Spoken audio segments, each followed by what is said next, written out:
mal eine Geschichte gehört. Seelen reisen nur zu zweit. Doch wenn sie auf die Welt kommen, dann werden sie irgendwie getrennt. Und dann fangen sie an zu suchen. Solange bis sie den finden, der Richtige ist. Der vom Schicksal bestimmt wurde, mit ihm durchs Leben zu gehen.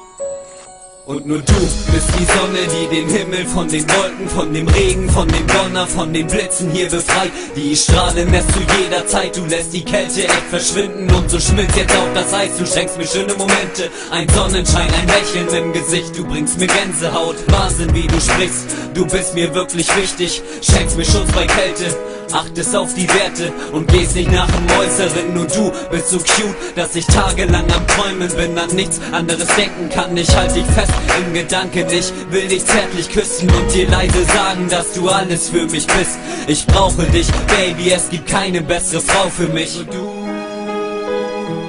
bist mein Horizont. Und nur du bist mein Horizont, nur du bist mein Engel und nur du bist der Himmel, der nachts leuchtet voller Sternen. Und nur du bist mein Horizont, nur du bist mein Engel und nur du bist der Himmel.